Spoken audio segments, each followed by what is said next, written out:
Olá, meus amigos, é com muita alegria que nós estamos aí em mais uma quarta-feira de estudo, reflexão, de um tema que sempre trazemos para a nossa reflexão íntima, a fim de buscarmos nos aprimorarmos as nossas condutas, o nosso campo íntimo.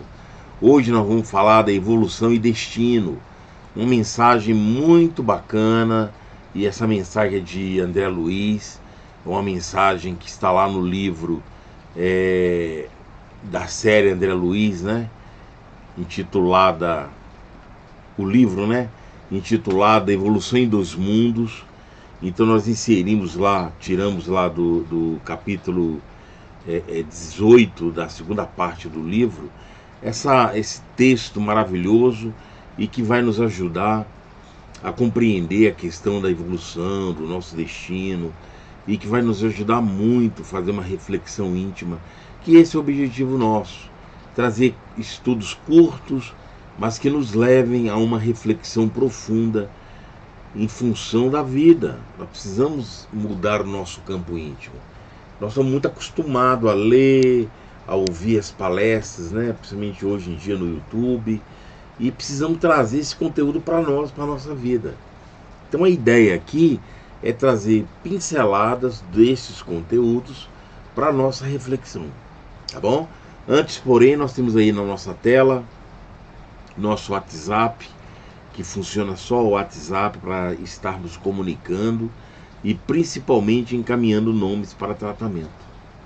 Ao final, nós vamos fazer uma oração e vamos também encaminhar toda segunda-feira para a nossa instituição com trabalho presencial.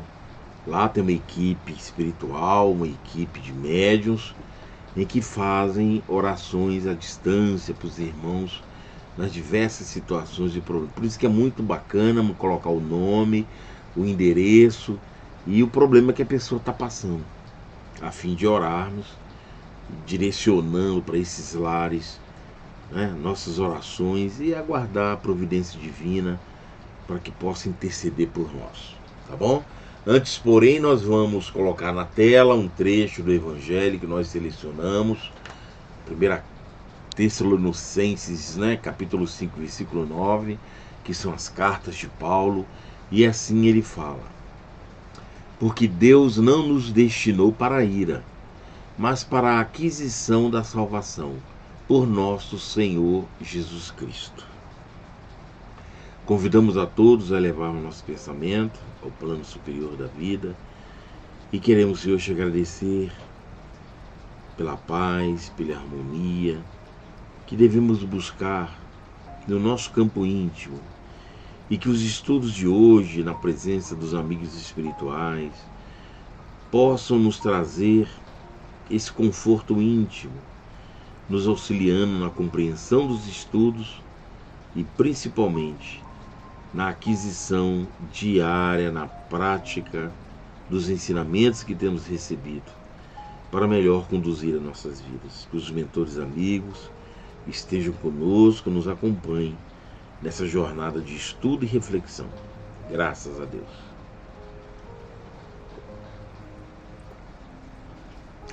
Muito bem, amigos. Nós vamos agora ver o que André Luiz nos traz sobre esse tema, né?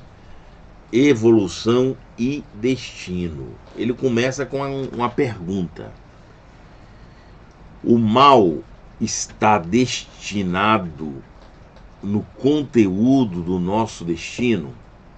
Repetimos: o mal está determinado no conteúdo do nosso destino? A espiritualidade, os mentores que o acompanham, respondem da seguinte maneira: ninguém nasce destinado ao mal. Então ninguém nasce para fazer o mal, gente. Ninguém nasce destinado ao mal, porque semelhante disposição derrogaria os fundamentos do bem eterno, sobre os quais se levanta a obra de Deus. Então, ninguém nasceu para praticar o mal. Onde está, então, esse mal que brota de nós? Que vira e mexe, mesmo sabendo, porque lembra que nós já falamos aqui. Todos esses conteúdos, a lei divina está na nossa consciência, questão 621 do Livro dos Espíritos. Onde está escrito, onde está a lei divina? Na consciência. Então, todo conhecimento que nós necessitamos está na nossa consciência.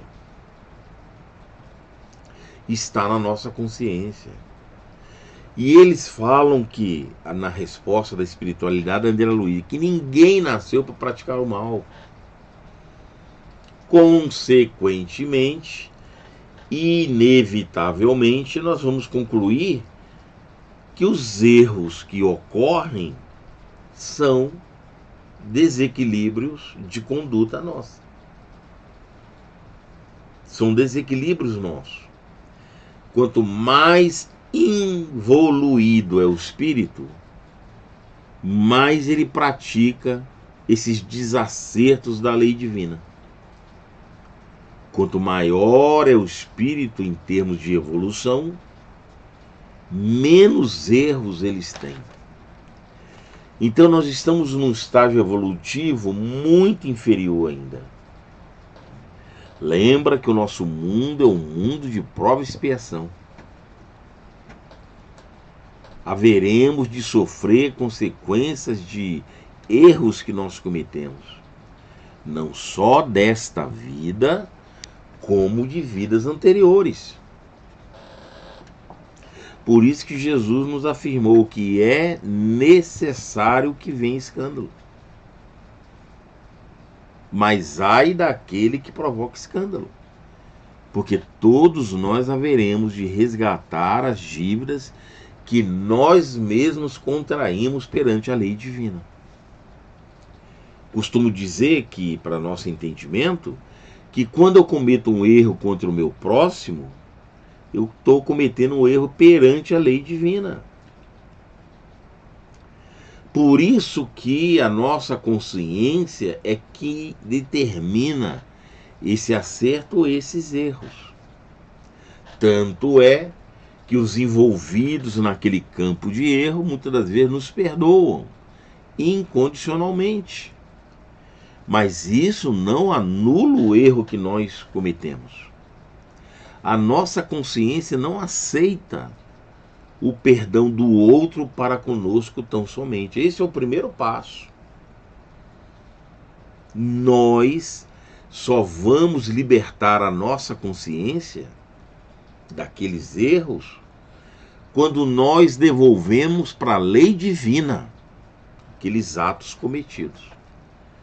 Então, quando cometemos um erro, nós cometemos ele contra o nosso próximo e contra a lei divina. E a nossa consciência, ela é muito perfeita, porque nela encontra-se toda a lei divina. Então a nossa consciência não aceita sem que venhamos a colocar em prática verdadeiramente essa lei, devolvendo à lei aquilo que nós violamos, aquilo que nós tiramos. Quando nós temos esse entendimento, é espetacular, porque nós não podemos nos acomodar no perdão alheio para conosco, porque somente a nossa consciência é verdadeiramente quem nos liberta do perdão, quando devolvemos para a lei aqueles erros cometidos. Haja visto que, você imagina,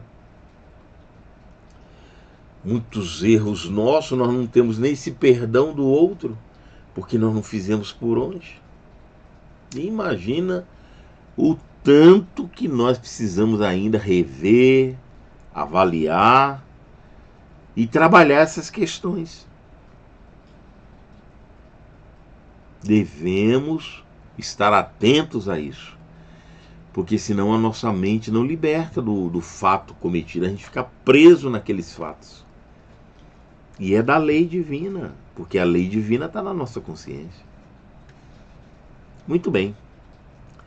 André Luiz vai adiante e fala assim, ó: o espírito renascente no berço terrestre traz consigo a provação expiatória a que deve ser conduzido, ou a tarefa redentora que ele próprio escolheu, de conformidade com os débitos contraídos. Então, fica bom a gente entender aqui provas e expiações. Nós estamos num mundo de prova e expiação. Então, ele fala aí em provação expiatória, em que a vida vai nos conduzir à realização desses eventos para que possamos desculpar perante a lei divina. E que muitas das vezes nós mesmos escolhemos, porque nós reconhecemos no mundo espiritual esses atos e sabemos, com o estudo que existe, os conhecimentos que pairam na nossa mente, com os conhecimentos que aprendemos no plano espiritual, de que necessitamos realizar aquilo para resgatar aquela dívida. O mecanismo da lei é perfeita, gente. Não é porque desencarnou você fica livre. Não, pelo contrário. Quando desencarnarmos, a nossa mente vai clarear o pensamento. Esses dias eu estava pensando, tantos conhecidos que a gente tem, você deve pensar nisso também, que desencarnam esquecidos dos atos que cometeu ao longo da vida, com esclerose. Quantos e quantos casos a gente tem aí? Muitas das vezes a vida nos proporciona desencarnes como esse para que alivie o momento do desencarne na questão do desligamento do corpo físico. Quando nós desencarnamos, né, é preciso haver um desligamento dos campos energéticos do corpo físico para declarar o desencarne. Se a pessoa tem um apego muito grande à matéria, se ela tem muito apego aos atos cometidos na vida, porque tem pessoas, e isso vai variar de pessoa para pessoa, tem pessoas que a lembrança ao próximo, ao desencarne, vem muito forte à tona. Aquelas pessoas que estão prestes a desencarnar começam a ter lembranças de fatos ocorridos na vida. Eu lembro mesmo do meu pai, olha que meu pai desencarnou com 60 anos, em função de um câncer que ele tinha. Quando ele viu e percebeu o desencarne dele próximo, que entre descobrir o câncer e o desencarne foram só 3 meses. Ele então, e a própria doença já proporciona isso, ele entrou em parafuso, em conflito íntimo. Um dia nós pegamos ele chorando, e nós questionamos por que ele chorava. Ele falou que lembrou de quando ele tratou o pai de maneira não educativa, de maneira áspera. Aí nós perguntamos o que ele tinha feito. Ele pegou e falou: eu chamei meu pai de cão. Então você veja que hoje em dia, quantas atitudes muito mais agressivas ocorrem hoje. Porque ele chamou o pai de cão, não concordou aí com a corretiva dele, com o processo educacional que era possível que ele dava conta. Então você vê que são detalhes que começam a bulir na mente. Porque a lei divina, ela é perfeita. Ela precisa eliminar da mente todo e qualquer resquícios que não batem com os ensinamentos divinos. Ele chorou copiosamente, arrependido por ter chamado o pai de cão. Quantas expressões muito mais agressivas nós não fazemos hoje? Naquela época ele achou, quando estava num mecanismo de desencarne, que aquilo era gravíssimo e ficou perturbado com aquilo. Uma prova de que todos nós haveremos de passar por isso. Qualquer deslize que a sua consciência confronta com a lei divina, ela vai acusar a correção. Então, André Luiz está falando, reencarnou, você vai compor esses conteúdos que precisam ser refeitos, corrigidos, que ele próprio escolheu, o próprio Espírito escolhe, gente. Nós combinamos com os mentores na programação reencarnatória, porque nós nos tornamos conscientes no plano espiritual. Quando nós desencarnamos, a nossa mente amplia a visão, o entendimento, nossa mente fica mais clara. E essas pessoas que desencarnam Sem essas lembranças, no momento da morte, com as doenças possíveis ao campo do esquecimento, eles vão lembrar, eles vão voltar ao normal, porque isso aí é um estado físico, consequentemente mental também. Mas à medida que ele se adapta ao plano espiritual, essas lembranças vão voltando.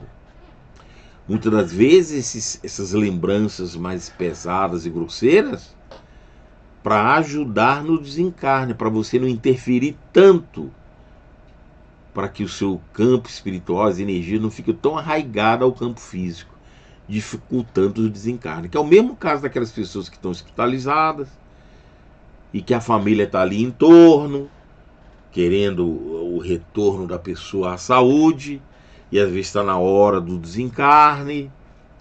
Elas então,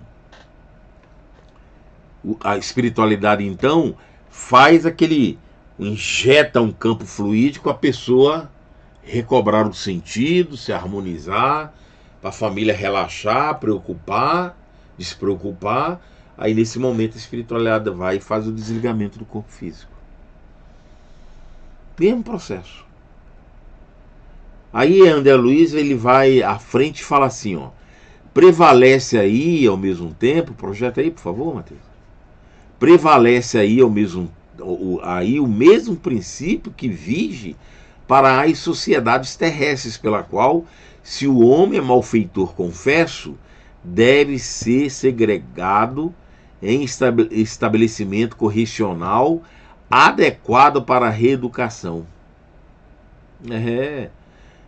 Se o homem é malfeitor confesso, deve ser segregado em estabelecimento correcional adequado para a reeducação precisa.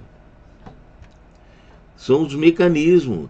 Aliás, essa imagem aí nos ajuda a lembrar de André Luiz, lá nos Mensageiros, quando ele se depara, Alfredo, o instrutor Alfredo, falando para ele como é que era no plano espiritual em relação às prisões, às armas. Ele ficou apavorado. Até que ele despachou lá um conteúdo em André Luiz e falou: André Luiz, se nós desencarnamos o nosso corpo, devemos também desencarnar o nosso pensamento, para ampliar o nosso campo de entendimento no plano espiritual. E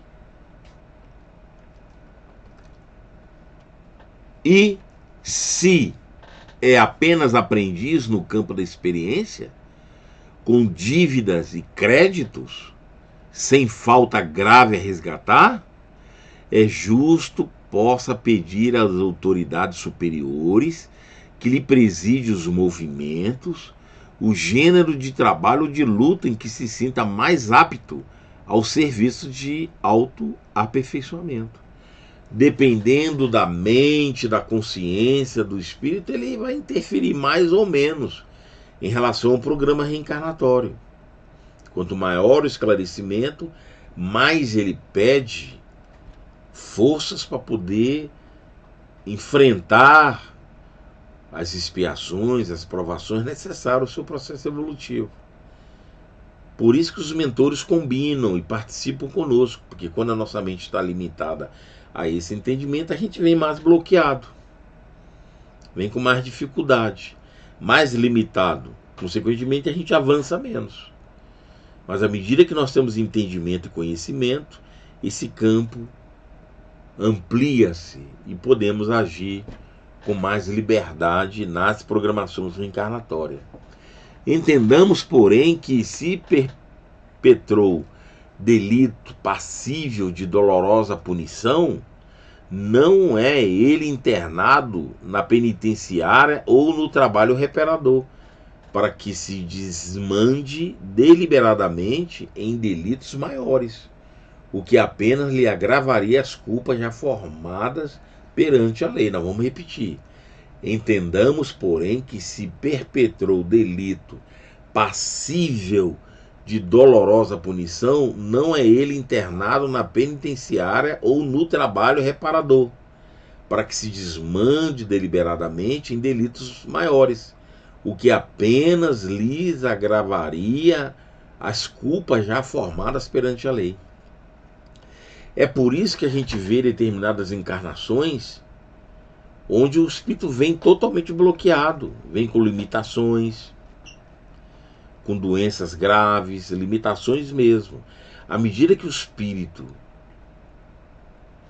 tem condições, ele já é logo lançado ao processo reparador. Quando o espírito é demasiadamente está muito coeso às suas condutas, ele precisa de um recolhimento, de uma reclusão, para que dê tempo dele trabalhar essas questões mentais. E muitas das vezes, quando reencarna, ele reencarna com um processo muito, mas muito limitado.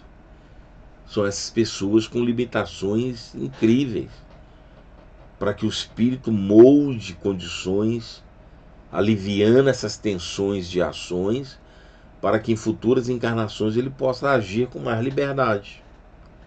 Então é interessante essa colocação de André Luiz para a gente poder entender por que tem pessoas que reencarnam muito limitadas e outras vêm com uma facilidade maior. Essas será cobrado muito mais as correções dos atos da vida.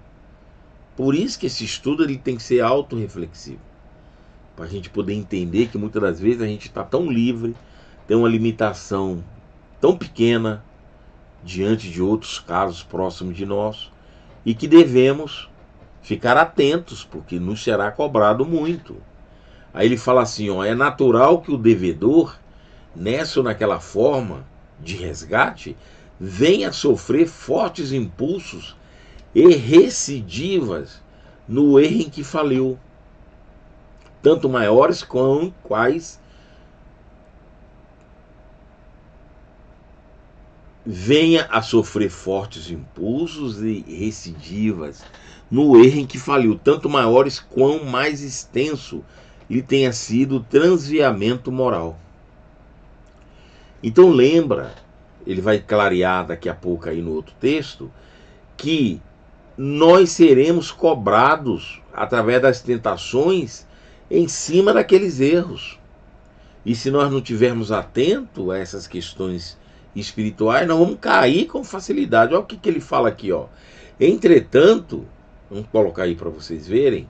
Entretanto, a aprovação deve ser assimilada como recurso de emenda, nunca por válvula de expansão das dívidas assumidas. Então, todo o processo grave que nos ocorre, que são as tentações para que a gente caia de novo naquele ato, nós temos que resistir. Não é para dilatar o campo, não é para aumentar o nosso erro, pelo contrário. Não é para aumentar como válvula de escape, piorando a nossa ficha reencarnatória. Pelo contrário. Só que nós devemos sofrer as sensações. Olha o que ele fala aqui, ó. Desse modo, ninguém recebe do plano superior a determinação de ser relapso ou vicioso. Ninguém vem madraço ou delinquente, com passagem justificada no latrocínio, na dipsomania, que é o uso da droga, do vício principalmente, né? No álcool, no meretrício ou na ociosidade, no homicídio ou no suicídio. Então ninguém veio para cometer erros. Tá aí, ó. Ninguém veio para poder perder tempo diante da aprovação, você recuar no campo das ações, no campo dos vícios. Isso que a gente usa como válvula de escape não se justifica. Pelo contrário, nós temos que enfrentar. Nós vamos passar a vida sofrendo tentações em cima dos nossos erros, para forçar a nossa queda. E a única maneira de reformular isso é vencendo essas tentações, agindo de maneira diferente. Aí ele vai preparando para as conclusões. Ele fala assim, ó. Padecemos sim, nesse ou naquele setor da vida, durante a recapitulação de nossas próprias experiências. O impulso de enveredar por esse ou aquele caminho menos digno, mas isso constitui a influência de nosso passado em nós. instalando-nos à tentação. Originalmente, toda nossa, de tornar o ser o que já fomos, em contraposição ao que devemos ser. Então lembra, isso vai acontecer conosco. Essas tentações vão nos forçar a repetir o erro, a tornarmos ao que éramos, ao que fizemos, ao passo que nós temos que lutar ao que deveremos ser no campo do bem. Então que fique claro isso. Então quando você se veja forçado às tentações no campo do erro, repetir esses erros, não está errado.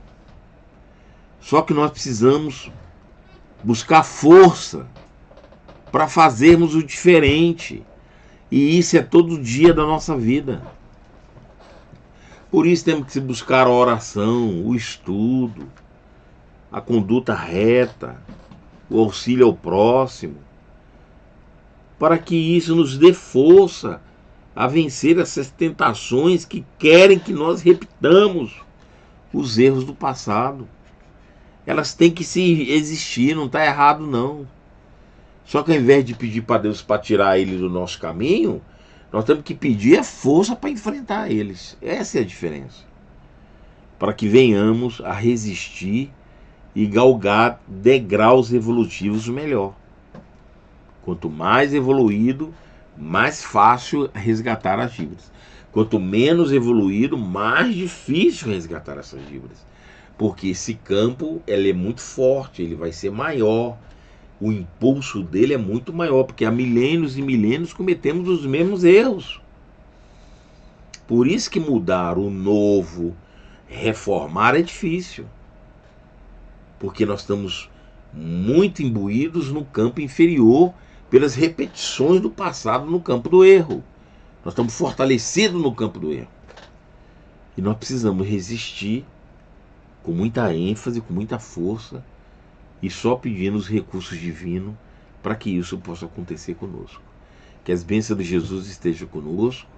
Nós convidamos a todos agora a fazermos a oração em favor dos nossos irmãos necessitados. E encerrando aqui o nosso trabalho.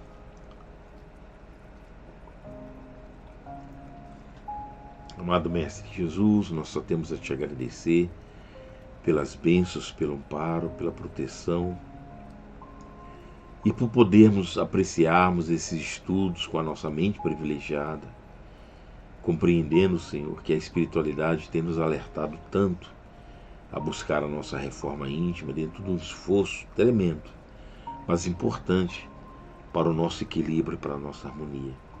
Que essas vibrações possam ser dirigidas a todos os nossos irmãos que têm sofrido muito, de todas as formas, no campo físico, no campo moral, no campo íntimo, no campo material, e que todos possam encontrar forças para enfrentar essas dificuldades tão importantes para o nosso crescimento espiritual.